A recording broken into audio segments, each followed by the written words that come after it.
السلام عليكم، كنتمنى تكونوا كاملين بخير وعلى خير. اليوم ان شاء الله نقتسم معكم واحد جوج مسمنات كيجيو كبار وكيجيو هكا تيطيبوا في المقله، تيصلحوا للكوتي والفطور. عندي هنا الفينو ولا فارين او الدقيق الابيض، كميه وحده، ملعقه صغيره ديال السنيده او سكر سنيده، وملعقه صغيره ديال الملح، والقليل قليل نصف ملعقه صغيره ديال الخميره ديال الخبز. وهنا الحليب دافيك هو باش غادي نعجن هاد العجين. هنا في العجينه الكهربائيه خلطت هذوك العناصر كامله، وهنا كنعجن بالحليب. غنعاود نسميتو، نعاود لكم المقادير وغادي نخليهم لكم حتى في صندوق الوصف. نصف هي جبانية ديال الفينو، جبانية ديال لافارين أو الدقيق الأبيض، ونصف ملعقة ديال خميرة الخبز، وملعقة صغيرة ديال سكر الخشن أو سكر سنيدة، وملعقة صغيرة ملح.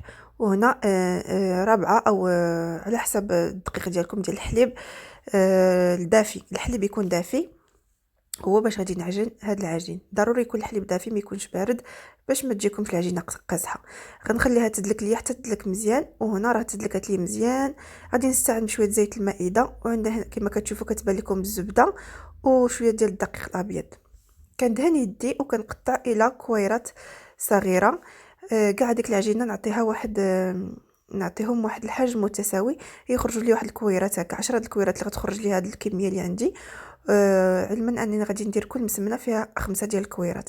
هاد العجينه غتعطيني جوج مسمنات كبار، ولكن واحد المسمن اللي كيجي روعه، كيجي فريمون مورق، وكيجي مقرمش من برا ومن الداخل طايب، كيجي طايب ومورق بواحد الطريقه زوينه الصراحه. نتوما غتشوفوا معايا كتصلحوا ديروه بحال هكا الكوتي ولا الفطور، وكيوجد دغيا دغيا وما كيمحنش بزاف، ما كياخذش بزاف الوقت.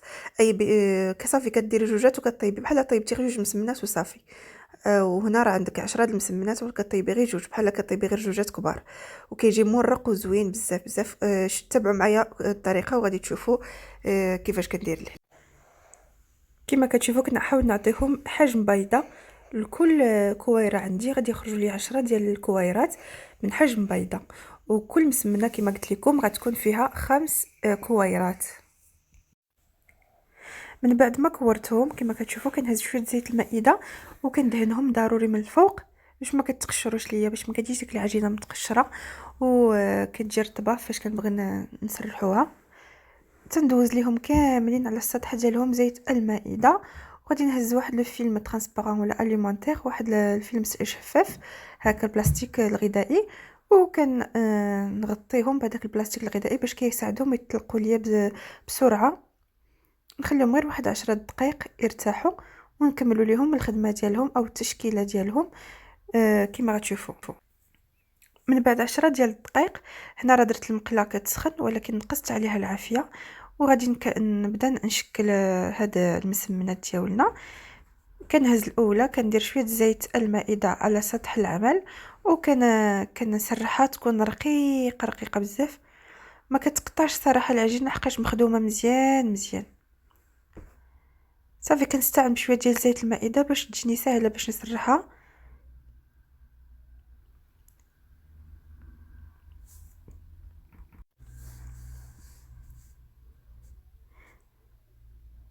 كما كتشوفوا غير كنبرك عليها وكنديها للجناب، ما كنبقاش ما كن زعما ما كنضربهاش هكا نخبزها، غير كنجر العجينه وكنحاول نجرها مزيان كما كيبان لكم في الصوره واضح، باش كيبان لي هذاك سطح العمل شويه تتولي العجينه رقيقه باش كتجينا لك المسمنه كتجينا مورقه، وكتجي الطبقات ديالها كيجيو رقاقين، ما كيجيوش طبقات سميكه.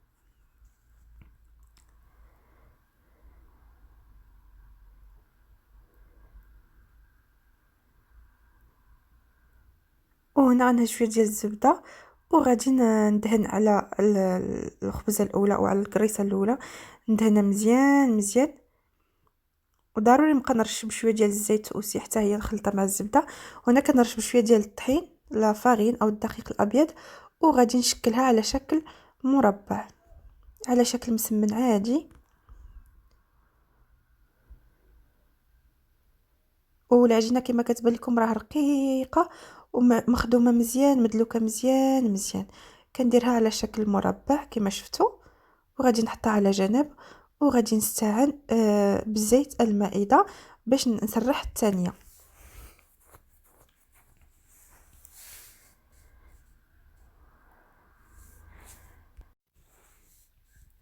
غادي ندير لها الطريقه كما درت الاولى، نسرحها مزيان وكنستعمل بزيت المائده في اليدين ديالي باش ما يلتصق لياش العجين، وباش نسهل عليه باش يتسرح ليا بسهوله. زيت المائده كتسهل عليه على العجين باش يتسرح بسهوله وما كيلتصقش بحال الطريقه الاولى. ومن بعد غادي ندير نفس الطريقه، نهز شويه الزبده وزيت المائده نرش بها شويه حتى هي، وشويه ديال الدقيق الابيض، وغادي نحط هذيك المسمنه الاولى اللي شكلنا على شكل مربع الوسط، وغادي نكمل بنفس الطريقه حتى تندير 5 د الخبز الكريسات وحده فوحده من نفس الطريقه كما غتشوفوا معايا. هنا ما غاديش نطويها، غادي نطويها على هذيك المسمنه الاولى. كنهز ديك الاولى اللي شكلت على شكل مربع وكنجمع عليها هذيك الثانيه، ونفس الشيء غادي نديرو 5 ديال المرات باش ندير 5 كل 5 الكريسات في مسمنه واحده، علما اني عندي 10 ديال الكريسات. وغادي تشوفوا معايا التتمه.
صافي غادي نكمل 5 الاخرين بنفس الطريقه وغادي نرجع نخبزوهم ان شاء الله.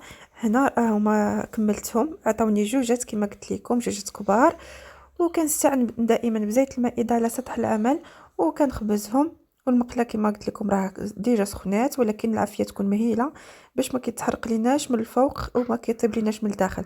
خص ضروري العافيه تكون مهيله باش كيطيب مزيان من الداخل وكيجي مقرمش وكيجي مذاق رائع، كيعطيه الحليب واحد المذاق رائع وبنين. كما كتشوفوا رانا كنقرص فيها ومن بعد غادي نلوحها ان شاء الله في المقله. طيب لينا المقله تكون ثقيله ديال المسمن، ولا بغيتو ديروهم في الفران تقدروا ديروهم في الفران، حتى في الفران كتجي زوينه. هي المقله كتزرب شويه ماشي بحال في الفران. كما شفتوا كنقلبها على السطح الاخر باش كتسهل عليا تسرح بسهوله، وكندهن يدي بالزيت دائما زيت المائده.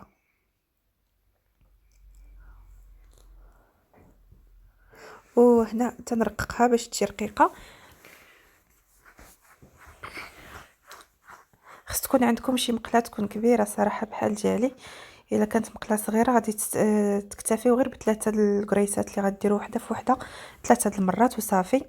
والا كانت عندكم مقله كبيره ديروا 5، كيجي رائع الصراحه، كيجي مورق وكيجي هشيش ومقرمش، والحليب كيعطيه واحد المذاق واحد اللون مع داك معلقه السكر كيجي مذهب. المهم هنا صافي راه كملت الكريس. المقله راه سخونه كما قلت لكم، درت فيها تنرشها بشويه زيت المائده وغادي نلوح عليها المسمنه الاولى ونصايب ليها الجوانب ديالها. كما شفتوا راه المقله كبيره، كفات هذيك الكبيره نيت. وكنرش بشويه زيت المائده ما حدها مازال، يلا رميتها في سميتو في المقله. كنرشها بشويه زيت المائده من الفوق ومن الجوانب باش كتساعدها تجي مقرمشه وكتعطي هذاك اللون الذهبي. كما شفتوا رانا قلبتها على الجهه الاخرى. صافي كنبقى نقلبها لجميع الجوانب حتى تتحمر مزيان. وما هكا كما قلت لكم تعطيوها وقتها مزيان في الطياب، ضروري تكون العافيه مهيله باش كتجي طايبه مزيان. غتشوفوا معايا التقديم ديالها كما شفتوا راه كتجي روعه، راه كيجيو روعه هادو. راه مازال سخونين، بغيت نوريكم لداخل كيفاش دايرين. مي وراه روعه روعه روعه بمعنى الكلمه. ما تاخذوش بزاف الوقت في الخدمه. كما شفتوا راه كطيبوا غير جوجات، ما كطيبوش 10 د المسمنات، كطيبوا غير جوجات. الوغ كانت 10 د الكريسات فيها، كطيبوا غير جوج مرات. وكيعطيكم هذا الشكل هذا والمذاق رائع. والتقرميشه ما نقول لكمش عليها كي دايره. وانا كنرافقها بشويه ديال اتاي، اتاي ضروري، والعسل الحر والزبده. غنسقيها بالعسل والزبده كما غادي تشوفوا معايا باش كتشرب. وحنا كنقولوا ليه بوشيار بالشلحه او بالامازيغيه. كان هكا كنسقيها تقدروا تسقيوها بزيت الزيتون. غير هذا حقاش عجنتها بالزبده، الوغ سقيتها بالزبده، بقيت في المذاق ديال الزبده مع العسل الحر كيتواتاو. تقدروا تاكلوها بلا ما تسقيوها، حتى هي كتجي صراحه تجي بنينه. المهم غنسقيها بشويه العسل الحر وغادي ان شاء الله هكا كتناول مع اتاي ولا مع اتاي بفليو ولا بالنعناع اللي بغيتو. غادي نقول لكم بصحه والراحه الا درتوها، و الا ما درتوهاش حقكم في الجنه. ما تنسونيش باللايك ديالكم والتعاليق. وغادي نبقى نحاول ان شاء الله من هنا لقدام نحط لكم جوج فيديوهات في النهار، واحد في الصباح وواحد في العشيه. ما تنساوش التشجيع ديالكم ضروري ضروري للتحفيز كما كنقول لكم دائما في جميع الفيديوهات ديالي. ما تنساوش اللايك والتشجيع والبارطاج المزيد من الوصفات السهله والبسيطه اللي كيقدر يديرها اي واحد سواء كانت مبتدئه او محترفه. ومع السلامه.